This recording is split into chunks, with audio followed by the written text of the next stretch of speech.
Voilà, mon lieutenant, nous assistons à passage d'avion de chasse. Effectivement, on assiste à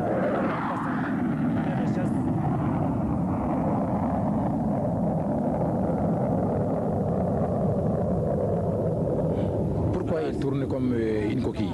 Il tourne puisque ce sont des figures de combat, si vous voulez. C'est plus précisément, ce sont des figures tactiques. Il va déclencher.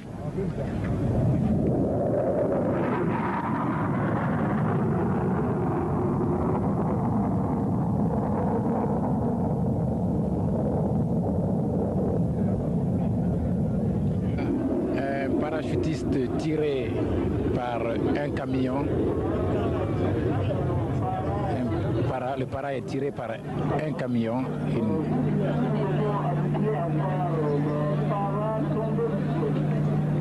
Voilà, il se maintient. C'est une innovation dans ce défilé. Une grande corde. Le parachutiste tient 2 drapeaux. Il est tiré par un camion et il passe au-dessus de nos têtes. On est habitué à voir les parachutistes descendre du ciel, mais pas tirés par des cordes. C'est une innovation.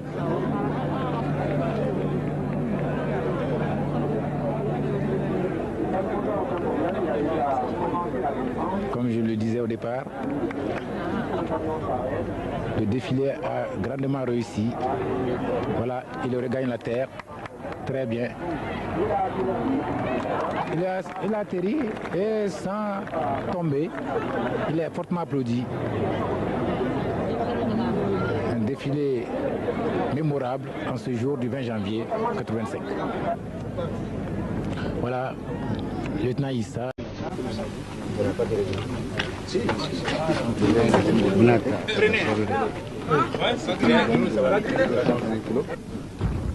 Donc il monte la bombe comme ça, quoi. Oui. Des bombes de 100 kg, 250 kg. C'est une bombe de 250 kg incendiaire qui est en train d'être montée. C'est-à-dire qu'elle peut brûler combien d'hectares, par exemple? Elle peut brûler et détruire dans un rayon de 500 mètres. C'était prévu pour le 27? Affirmatif, pour le 27. Dans combien de localités, par exemple? Sur 4 objectifs militaires. Lesquels? Des objectifs militaires situés à Dédougou, Tougan, Nouna, Djibasso. Et Djibasso.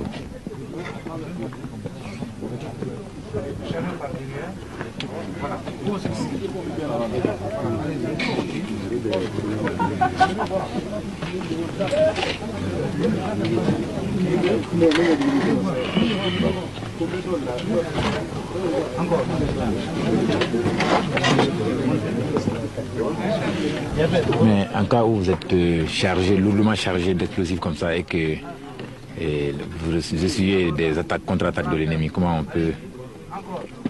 on s'y prend? Contre-attaque, il s'agit de savoir quelle contre-attaque.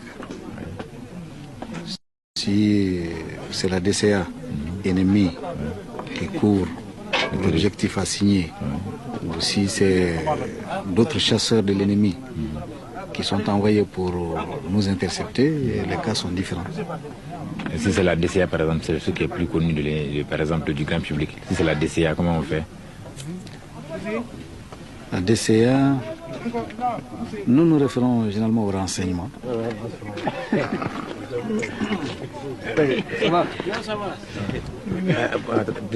Commandant, qu'est-ce qu'il vient de mettre comme ça comme capuchon? Les détonateurs. C'est-à-dire? c'est-à-dire l'élément qui permet l'explosion de la bombe au contact du sol ou au contact de l'objectif. Même au sol, la manipulation elle semble dangereuse. Même au sol. Oui, nous prenons les précautions d'usage pour que le personnel soit à l'abri des fautes du personnel. Le pilote vient faire la vérification externe de l'avion. Oui. Et si tout est dans les normes, il signe le carnet et il prend l'avion à son compte. Il devient responsable de sa vie. Il devient responsable de sa vie.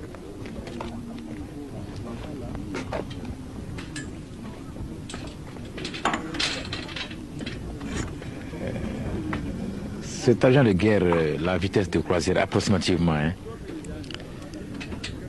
Ici, nous ne parlons pas de vitesse de croisière. J'avais déjà rectifié. Il y a des vitesses de convoyage qui diffèrent selon les altitudes. Selon les altitudes, nous prenons la vitesse la plus économique. Et il est permis de dire que sur cet appareil, il existe une vitesse maximale qui s'exprime en nombre de Mach. Ce n'est plus à 1 kilomètre qu'on parle, mais en nombre de Mach. Cet avion peut voler à plus de 2 Mach, c'est-à-dire plus de 2 fois la vitesse du son. Dans le transport peuvent également assurer la protection et dans toutes les directions.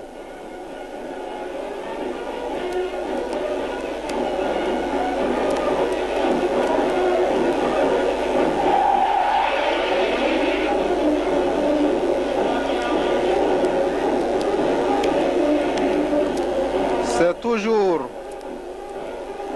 ces engins servant à la fois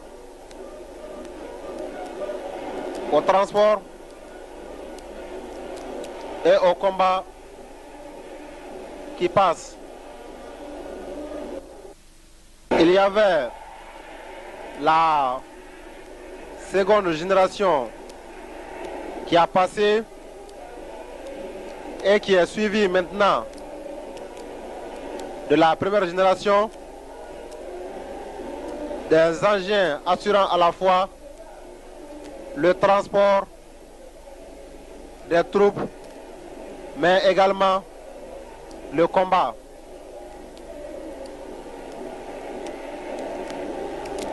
Cette première génération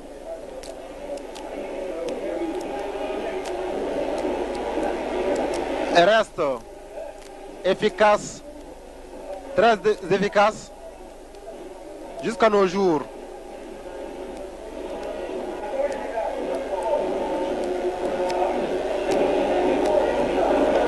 Nous voyons maintenant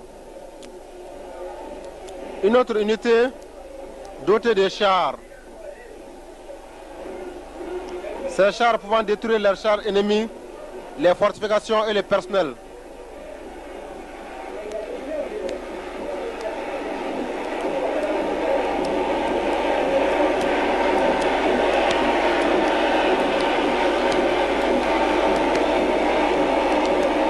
Il est dit qu'au combat, l'ennemi numéro 1 du char reste toujours le char.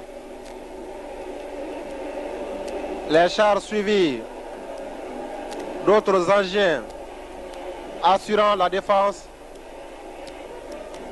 anti-aérienne.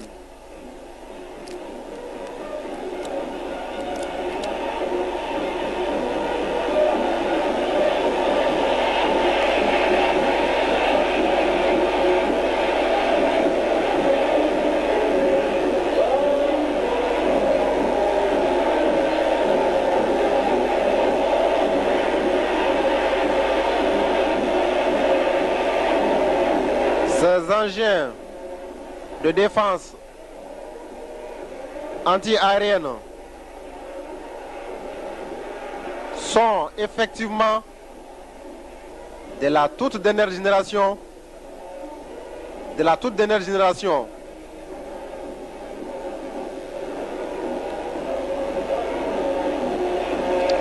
Maintenant, nous assistons au passage de l'artillerie malienne,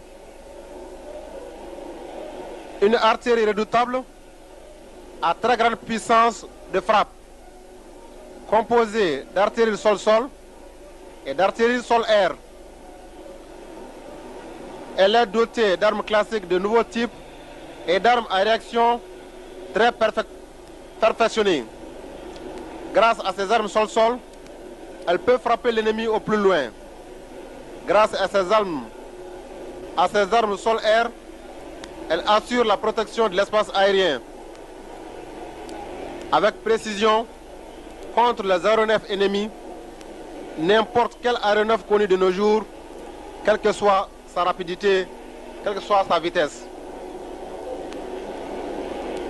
Dotée de véhicules de combat et d'armes modernes, notre artillerie est l'arme de l'assurance. Pour preuve, cette unité qui passe en ce moment, grâce à sa longue portée de tir et sa haute capacité manœuvrière, peut produire un effet démoralisant et très impressionnant sur l'ennemi. Ces engins ont une très grande précision et surtout possèdent une très longue portée. C'est des armes de destruction massive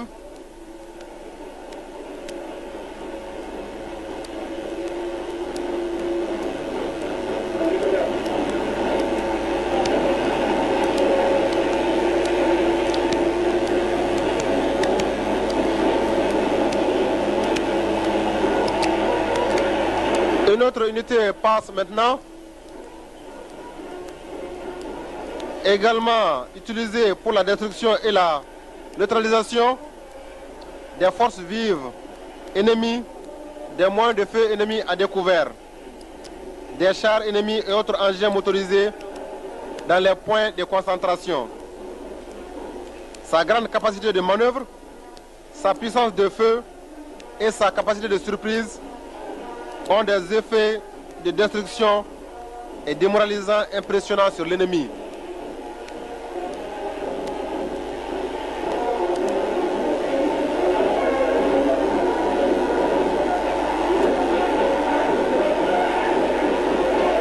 Engins de destruction massive,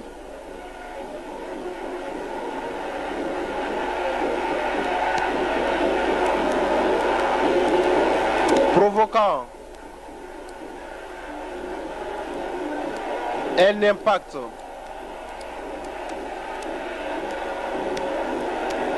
sûrement démoralisant sur l'ennemi.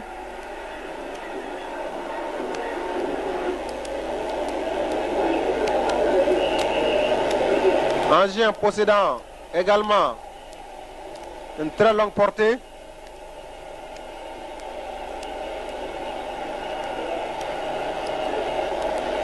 Engin très précis.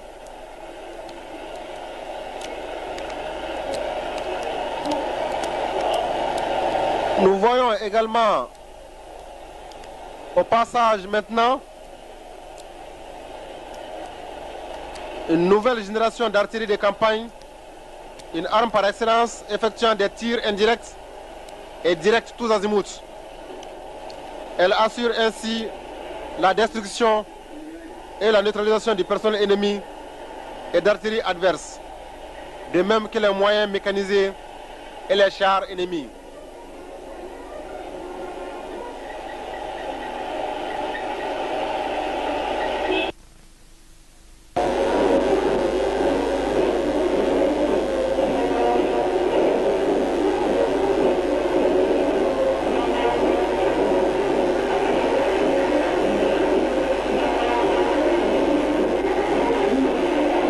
C'est toujours l'artillerie malienne qui fait son passage.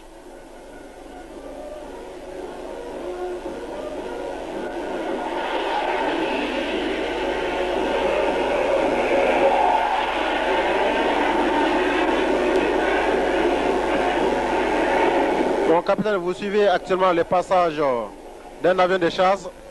Vous en direz mieux.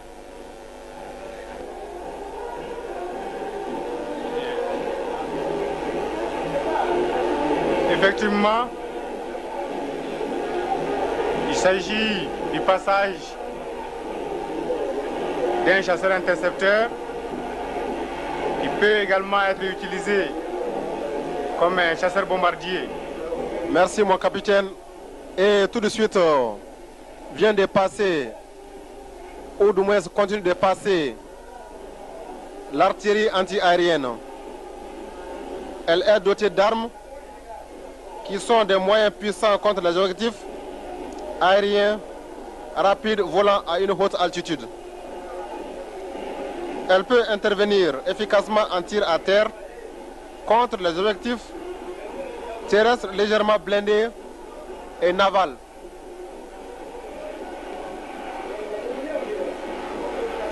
Contribue efficacement à la défense anti-aérienne conçue pour détruire un ennemi recherchant la surprise à très grande vitesse et à très basse altitude. Nous assistons maintenant, mon capitaine, au passage du génie.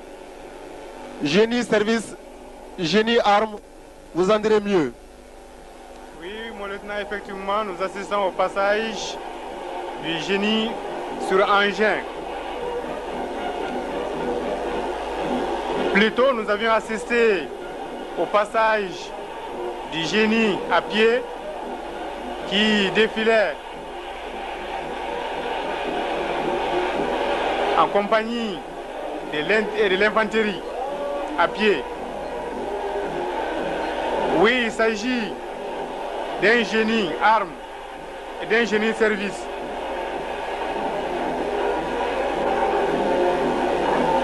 Nous assistons au passage des engins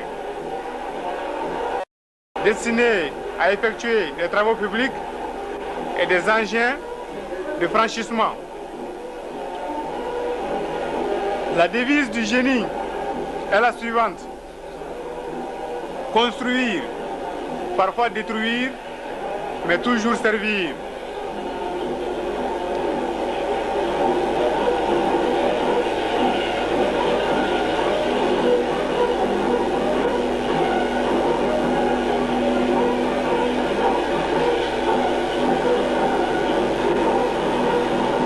Actuellement, nous assistons au passage du groupement de défense anti-aérienne. Il s'agit là d'une arme dotée d'engins anti-aériens qui part du sol à destination des objectifs aériens, d'où son appellation d'engin sol-air. En effet, le combat anti-aérien est l'action des unités de missiles sol-air et des troupes radiotechniques de la défense anti-aérienne. Coordonnées d'après l'objectif, le lieu et le temps, il détruit l'ennemi aérien soit indépendamment, soit en coopération avec l'aviation de chasse. Le groupe de missiles sol-air est une arme collective de défense anti-aérienne très moderne. Oui, mon lieutenant, le meilleur ennemi de l'avion, c'est l'avion lui-même. Mais comme je le disais tantôt, les progrès des sciences et de la technique, l'évolution de l'arme militaire, aussi bien que le changement des caractéristiques des objectifs, ont permis la mise au point de ces engins qui sont capables, autant que les avions eux-mêmes,